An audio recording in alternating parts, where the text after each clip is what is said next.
इस एपिसोड को शुरू करने से पहले अगर पिछला एपिसोड आपने नहीं देखा हो तो जाकर उसे देख लेना। इस एपिसोड की शुरुआत में हमें दिखाया जाता है कि कैरल तोमो और विंडो के साथ बैठकर खेल रही होती है। यह सभी कुछ खेल रहे हैं जिसमें जीतने पर जो जीता उसकी बात सबको माननी पड़ेगी। और सबसे पहले कैरल जीत जाती है। वो तोमो से कहती है कि आज रात हम विंडो के घर में ही रहेंगे। तोमो मान जाती है। दूसरी बार विंडो जीत जाती है जहाँ विंडो तोमो से कहती है कि उसे इस समर फायरवर्क देखने के लिए जून के साथ ही जाना पड़ेगा। तोमो पहले तो घबरा जाती है, पर जब कैरल कहती है कि अगर वो नहीं गई तो वो जून के साथ जाएगी, पर ये सुनकर तोमो मान जाती है। उसके बाद ये सभी जून के घर में जाते हैं, जहाँ जाने पर तोमो जून से कहती है, जून क्या तुम फायरवर्क देखने के लिए मेरे साथ चलोगे? जहाँ जून कहता है क्या हमारे साथ वो लोग भी आएंगे? जहाँ तोमो कहती है कि नहीं, वो लोग नहीं आएंगे, बस मैं और तुम जाएंगे। जून कहता है कि ठीक है, और ये सभी अब विंडो के घर जाने के लिए निकल जाते हैं। पर जाते वक्त कैरल विंडो से कहती है अगर ये दोनों साथ गए तो काफी अच्छा समय साथ बिताएंगे। आखिरकार ये दोनों अब नॉर्मल लड़की और लड़कों की तरह बात करेंगे और अपना समय बिताएंगे। पर तभी विंडो उसका चेहरा पकड़कर कहती है चुप रहो, और ये सीन यहीं पर कट हो जाता है। और दूसरी तरफ हम जून को देखते हैं जो कि अपने बेड पर लेटे हुए कुछ सोच रहा होता है कि कल जाने पर कितना मजा आएगा। पर तभी उससे याद आता है कि इस साल शुरू होने पर तोमो ने उसे आई लव यू कहा था। तभी वो मन में ही कहता है कि मुझे लगता था कि वो फ्रेंड के तौर पर मुझे ये सब कह रही है, पर क्या उसका मतलब कुछ और था? शायद हो सकता है। अब ये सीन यहीं पर कट हो जाता है और अगले सीन में हम विंडो के घर में देखते हैं जहाँ पर ये सभी सो रहे होते हैं, पर तोमो जाग रही होती है। वो कहती है कि कल जून कुछ अजीब ही बर्ताव कर रहा था, क्या वो इस गर्मी की वजह से था? ये सब वो सोच रही थी। अब दूसरी तरफ हम विंडो को भी देखते हैं जो कि अभी तक सोई नहीं होती। वो कहती है जब तोमो मेरे पास आई और उसने कहा कि वो जून से प्यार करती है, तब मैंने बिना किसी जल्दबाजी के, बिना सोचे समझे उसे रिस्पॉन्स दे दिया। मैंने उसे बदलने की कोशिश की और वो भी बदलने के लिए तैयार थी, सिर्फ जून के लिए। पर क्या मैं बस उसका इस्तेमाल कर रही हूँ या मुझे पीछे मुड़ना चाहिए? और ये वो सब सोच रही होती है और सोचते सोचते ही वो सो जाती है। अब दूसरे दिन उसकी आँख खुलती है और वो देखती है कि वो तोमो के साथ थी और कैरल उसके बेड पर। कुछ दिन के बाद फायरवर्क्स देखने का दिन आ जाता है। जून घर के बाहर निकलता है, पर मन में ये सोचकर कि आज वो उसका मतलब ढूंढेगा जो उसके मन में है। दूसरी तरफ हम कैरल को देखते हैं जो कमीनो पहनकर विंडो के घर में जाती है और कहती है चलो फायरवर्क देखने के लिए जाते हैं, पर विंडो उसे मना कर देती है और ये सीन यहीं पर कट हो जाता है। अब अगले सीन में हम जून को देखते हैं जो कि तोमो का इंतजार कर रहा होता है। तभी यहाँ पर तोमो आ जाती है जिसे देखकर जून की आंखें खराब होने लगती है क्योंकि वो काफी सुंदर लग रही थी। तोमो कहती है कि ये मुझे मेरी माँ ने पहनाने के लिए कहा था। जून और ज्यादा सहन नहीं कर सकता जिसके कारण वो थोड़ा अलग ही बर्ताव करने लगता है। तोमो कहती है कि क्या तुम ठीक हो? और ये सीन यहीं पर कट हो जाता है। फायरवर्क की वजह से यहाँ कई सारे स्टॉल लगे हुए थे। हम एक फिश स्टॉल को देखते हैं जहाँ एक बूढ़ा बैठे हुए होता है। तभी यहाँ जून और तोमो आ जाती है जहाँ वो बूढ़ा जून को देखकर खुश होता है। वो कहता है कि वाह तुम आ गए, पर एक मिनट तुम्हारी दोस्त तोमो कहाँ है? जिसके बाद तोमो नीचे बैठकर कहती है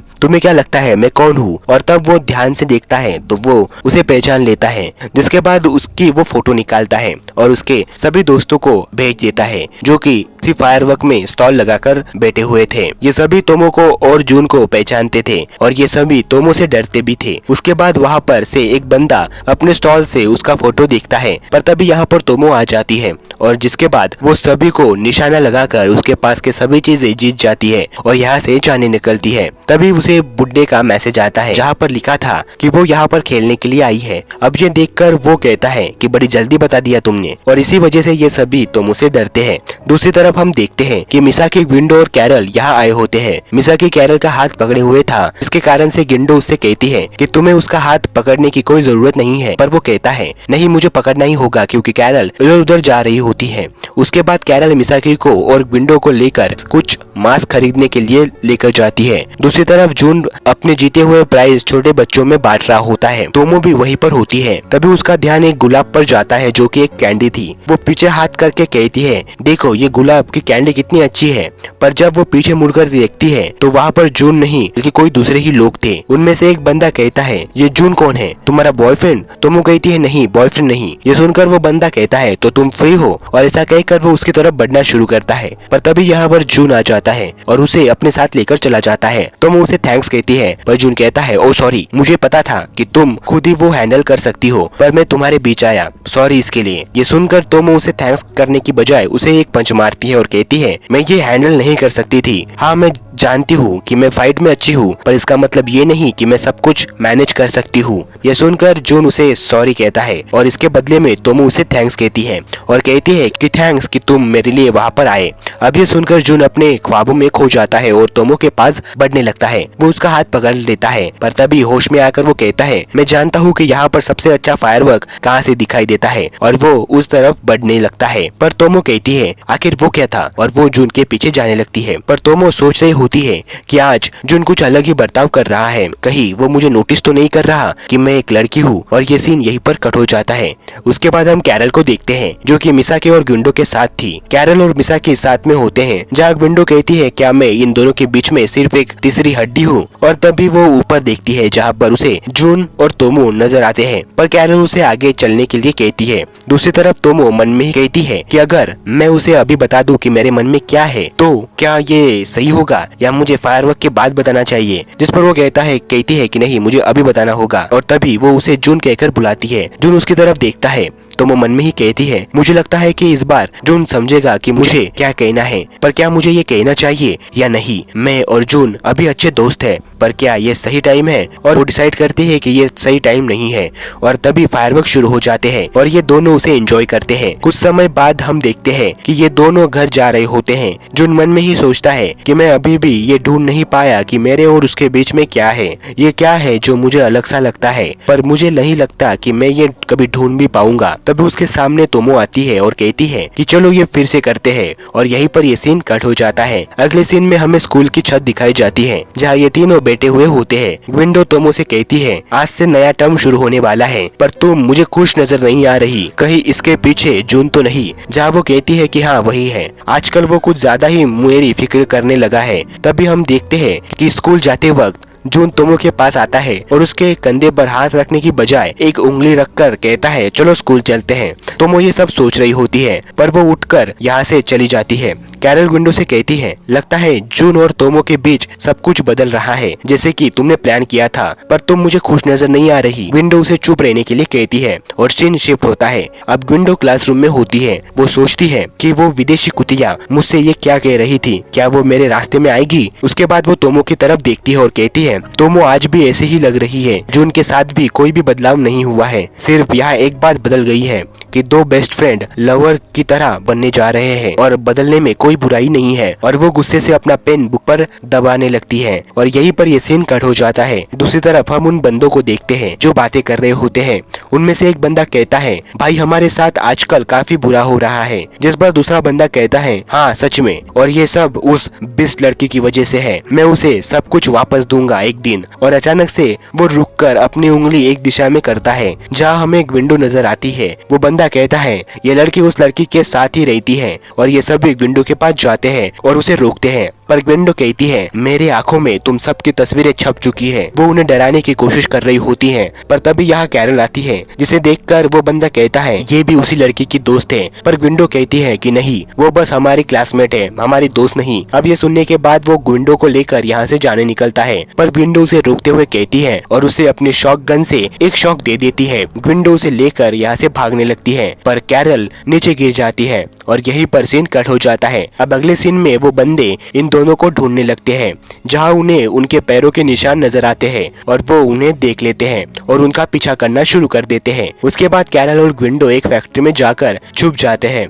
ये दोनों अभी यहाँ पर बैठे हुए होते हैं। विंडो कहती है अब क्या करेंगे हम, और तभी सीन शिफ्ट होता है और हम जून को देखते हैं जिसको विंडो का कॉल आता है। जून कहता है मुझे याद है कि मैंने तुम्हें अपना फोन नंबर नहीं दिया था, जिस पर विंडो कहती है ये वक्त उन बातों का नहीं है। वो उसे बताती है कि कुछ लोग उसका पीछा कर रहे हैं और उसके साथ कैरल भी है, और ये दोनों भी उनसे बच रहे हैं और फैक्ट्री में छुपे हुए हैं। जून को उसे बचाने के लिए वो कहती है, पर ये बात तोमो को न बताने के लिए भी वो कहती है। जून फोन रख देता है, पर उसके पीछे ही तोमो होती है। वो जून से पूछती है क्या हुआ, पर जून उसे अलग ही चेहरे बनाकर कहता है तोमो तुम घर जाओ, मुझे एक काम याद आ गया है। और वो ऐसा कहकर यहाँ से जाने के लिए लगता है, पर तभी यहाँ तोमो कहती है क्या हुआ, तुम कहाँ जा रहे हो। वो भी इतना अजीब चेहरा बनाकर मुझे पता है कुछ तो हुआ है, पर क्या। और जून कहता है शिट यार, और वो उसे सब कुछ बता देता है। तोमो जोर से कहती है ये तो काफी बुरा हुआ। जून कहता है हाँ बुरा है, इसीलिए मैं ये खुद करूंगा। तोमो कहती है क्या मजाक कर रहे हो, मैं भी तुम्हारे साथ चलूंगी। जून कहता है तुम्हें लगता है मैं उसे नहीं संभाल पाऊंगा। तोमो कहती है बेवकूफ मत बनो, ऐसा नहीं है कि मेरा तुम पर विश्वास नहीं है, पर वो मेरी दोस्त है और मैं नहीं चाहती कि वो किसी दूसरे का इंतजार करती रहे। ये सुनकर जून हंसकर कहता है इस टाइप की है मेरी सबसे अच्छी दोस्त। और तभी हम देखते हैं कि ये बातें मिसाकी भी सुन रहा होता है। दूसरी तरफ ये दोनों अभी भी वहीं पर बैठी हुई होती हैं। विंडो कैरल को कहती है क्या तुम अब भी गुस्सा हो कि मेरी वजह से तुम नीचे गिर गई। जहाँ कैरल कहती है मैं किसी भी अजनबी लोगों से बात नहीं करती। अब ये सुनकर विंडो कहती है उस वक्त मैंने ये इसीलिए कहा था कि तुम्हें कोई चोट ना पहुंचे। अब ये सुनकर कैरल भावुक होकर उसके पास जाती है, पर कैरल उसे पकड़ लेती है और तभी यहाँ पर वो बंदा आ जाता है। हंसकर कहता है मुझे देखकर तुम्हें मौत की अनुभूति हो रही होगी। और ये कहकर वो जोरों जोरों से हंसने लगता है, पर तभी उसके पीछे तोमो आ जाती है और उसे देखकर कैरल खुश हो जाती है। तोमो उसे पकड़ कर कहती है और मुझे देखकर आपको भी ये अनुभूति हो जाएगी। और ये सुनकर वो उसे मारने लगती है। दूसरी तरफ जून दूसरे लोगों को संभाल रहा होता है, जिनमें से एक बंदा उस पर हमला करता है, पर वो बड़ी आसानी से उसे नीचे गिरा देता है और उसे देखकर सभी डरने लगते हैं, पर फिर भी वो उस पर हमला करने की वाले होते हैं। पर तभी तोमो जून से कहती है ओए मैंने कहा था ना कि ये मेरी फाइट है तो तुम दूर रहो। और जून ये सुनकर हंसने लगता है और तभी यहाँ पर मिसाकी भी आ जाता है जो इन दोनों को देखकर खुश हुए। दूसरी तरफ विंडो कैरल को दूसरे कपड़े पहनाने वाली होती है चेंज करने के लिए, पर तभी यहाँ पर मिसाकी आता है और कैरल को ऐसे हालत में देख लेता है और ये सीन यहीं पर कट हो जाता है। दूसरी तरफ हम देखते हैं जहाँ तोमो और जूही को लोगों को ढूल चटा दी होती है और बस एक ही बंदा रह गया है और ये दोनों उसे सबक सिखाने ही वाले होते हैं। पर तभी यहाँ पर मिसाकी आ जाता है और बड़े गुस्से से कहता है तुमने कैरल के साथ क्या किया। ये देखकर तोमो और जून भी शॉक हो जाते हैं। मिसाकी आगे अपनी बात कंटिन्यू करके कहता है तुमने उस भोली लड़की के साथ क्या किया, और वो उसे मारने के लिए उसके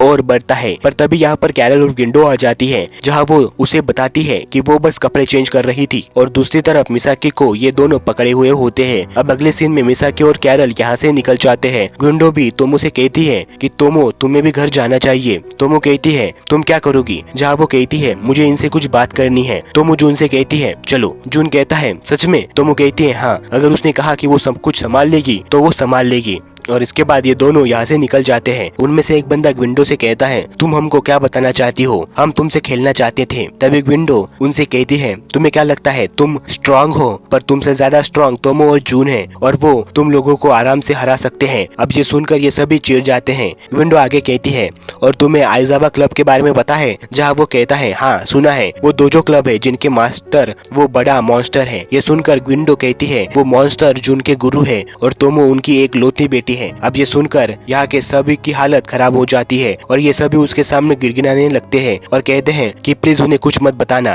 वो कहती है नहीं बताऊंगी, पर अगर तुम फिर से मेरे और मेरे दोस्तों के आसपास भी भटके तो तुम्हारे गैंगस्टर दोस्त भी तुम्हें नहीं बचा पाएंगे। और ये कहकर वो घर जाने के लिए निकल जाती है, पर जून वहाँ से नहीं गया होता।